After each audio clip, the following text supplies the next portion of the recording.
Una feliz mañana, mi nombre es Ángela Gómez y estas son las noticias de Directo América. Comenzamos. El organismo anticorrupción de Hong Kong arresta a 6 personas en el marco de la investigación por el incendio masivo que afectó al complejo residencial del distrito de Tai Po y donde ya son 128 los muertos. Las autoridades denuncian que el fuego se propagó por el sistema de andamios de bambú. Segundo día del Papa León XIV en Turquía. El pontífice y el patriarca ecuménico Bartolomé, líder espiritual de los cristianos ortodoxos orientales, celebran 1700 años del Concilio de Nicea en la antigua Basílica de San Neófito de Iznik. Ampliamos desde Estambul. Y el presidente estadounidense Donald Trump aseguró que detendrá la inmigración que proviene de países, según él, del tercer mundo. El anuncio llega después de que un ciudadano afgano disparó contra miembros de la Guardia Nacional y que una de ellos falleciera producto del ataque.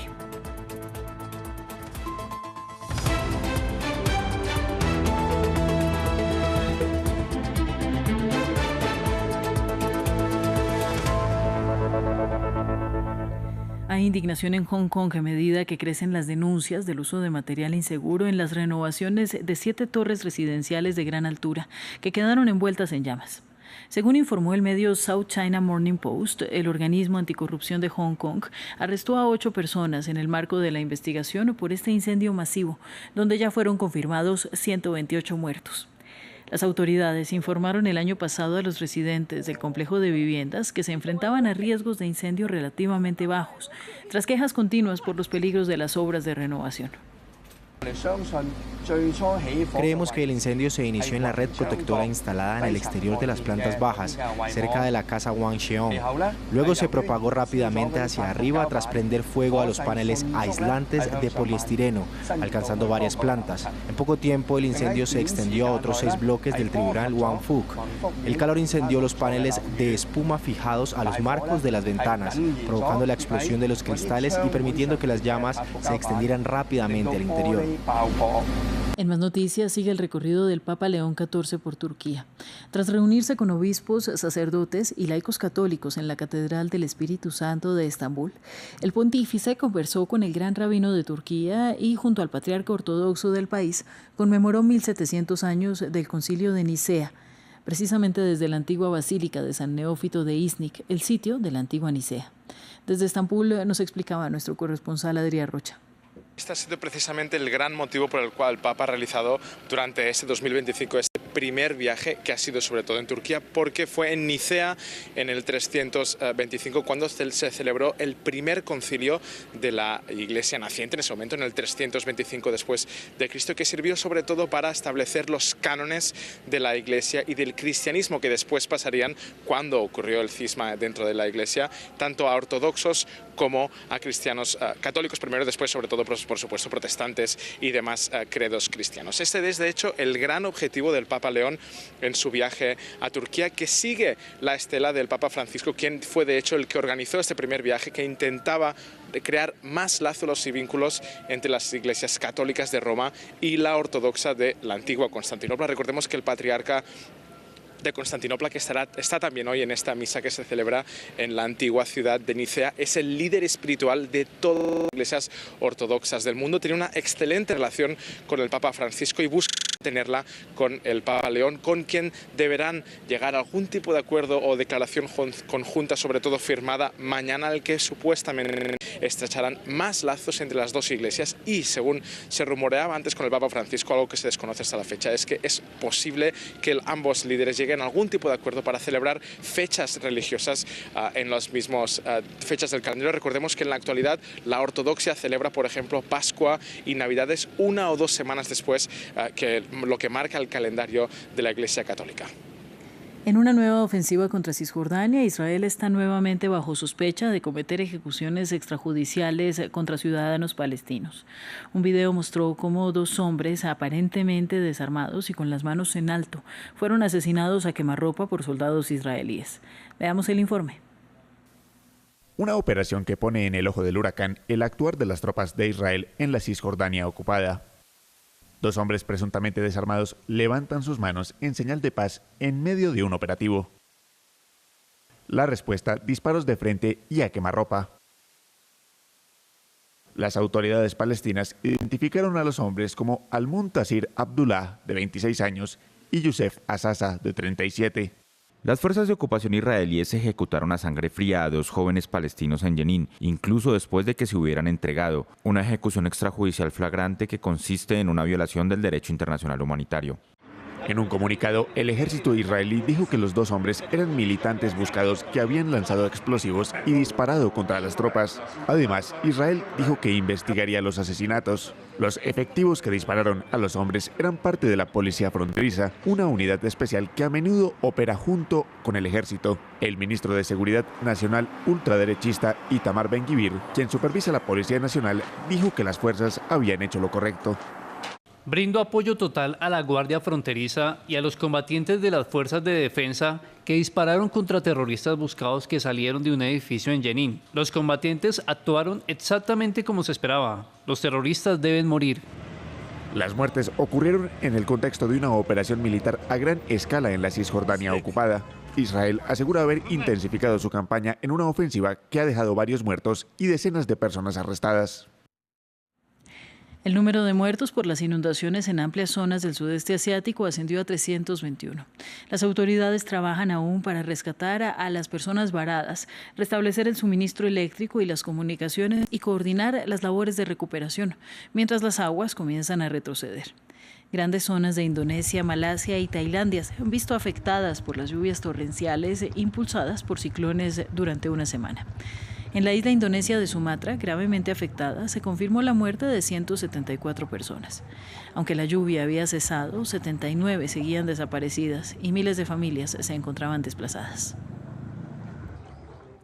El presidente ruso Vladimir Putin recibió al primer ministro húngaro Viktor Orbán en Moscú para abordar la continuidad del suministro de crudo y gas a Hungría, así como los esfuerzos de paz en Ucrania. El jefe del Kremlin dijo que seguiría estando dispuesto a elegir Budapest como sede para reunirse con el presidente Donald Trump.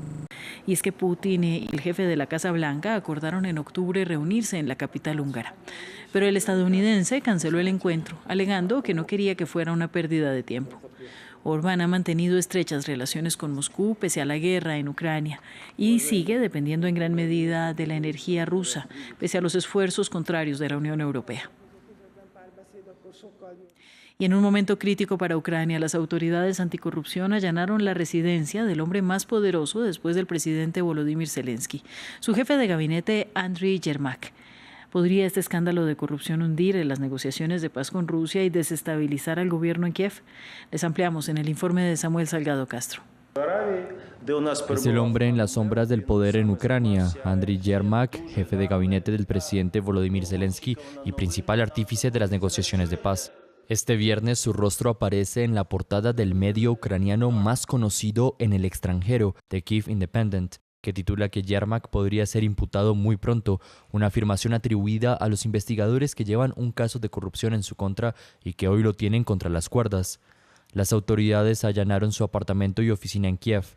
En su cuenta de Telegram, el jefe de gabinete de Zelensky confirmó la información. Hoy la Oficina Nacional Anticorrupción y la Fiscalía Anticorrupción de Ucrania están llevando a cabo acciones procesales en mi domicilio. Los investigadores no encuentran ningún obstáculo. Se les ha concedido acceso total al apartamento y mis abogados están presentes, colaborando con las fuerzas del orden. Por mi parte, les estoy prestando toda mi colaboración. 8 sospechosos ya enfrentan cargos en la mayor pesquisa por corrupción de la era Zelensky. Un esquema de sobornos por $100 millones en la estatal Energoatom, el monopolio nuclear ucraniano. Fuentes de la investigación señalan a Yermak como el Alí Baba, el cerebro que habría orquestado mansiones de lujo cerca de Kiev, una de ellas destinada a él mismo. El escándalo estalla en el peor momento, mientras Kiev resiste presiones de Estados Unidos por un acuerdo de paz con Rusia. Zelensky se niega a destituir a su hombre de confianza e incluso lo nombró líder de la delegación ucraniana en Ginebra el 23 de noviembre, lo que genera furia en la oposición y grietas en su propio partido. Dentro y fuera de Ucrania ya hay críticas que amenazan la estructura de poder. Vamos a Italia porque este viernes se desarrolla una huelga general convocada por los principales sindicatos del país, en protesta contra el plan presupuestario promovido por el gobierno de Giorgia Meloni para 2026. Este incluye un aumento del gasto militar en detrimento de los servicios públicos. Desde Roma nos amplía nuestra periodista Irene Savio.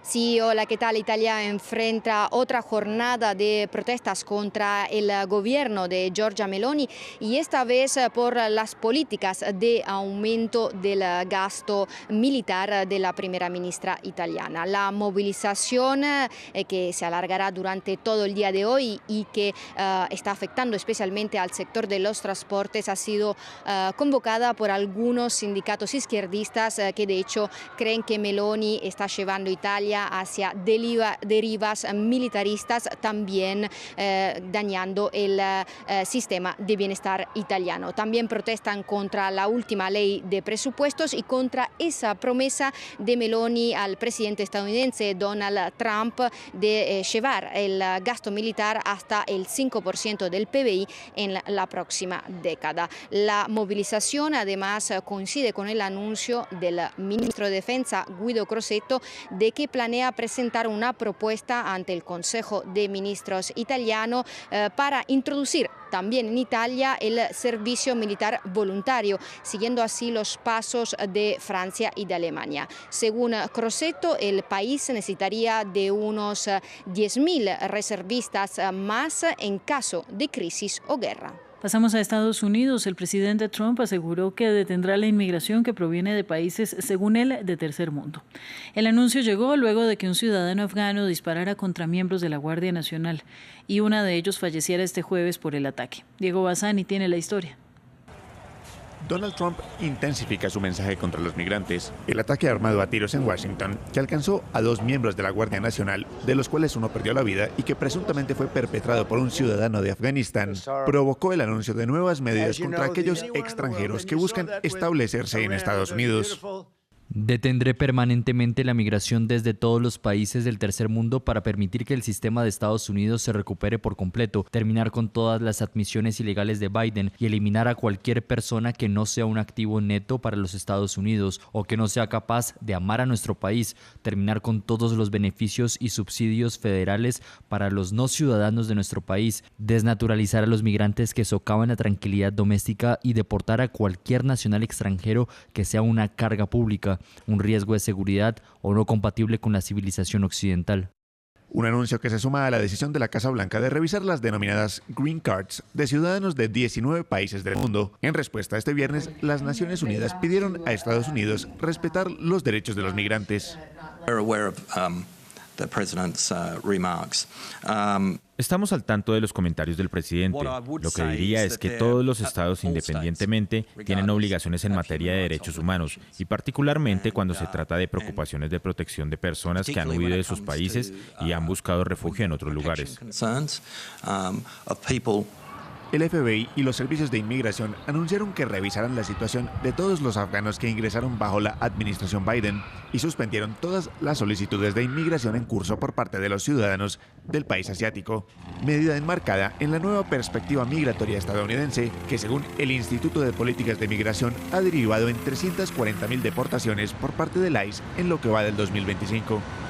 Y la Corte Penal Internacional dictaminó que el expresidente filipino Rodrigo Duterte, de 80 años, debe permanecer detenido, a pesar de la apelación de la defensa para su liberación por motivos de edad y deterioro de su salud. Duterte, presidente de 2016 a 2022, fue arrestado y trasladado a La Haya en marzo por asesinatos durante su guerra contra las drogas, en la que miles de presuntos traficantes y consumidores de estupefacientes fueron asesinados. Deberá permanecer bajo privación de libertad a la espera de juicio. Hasta aquí las noticias. Siga en France 24 y buenos días.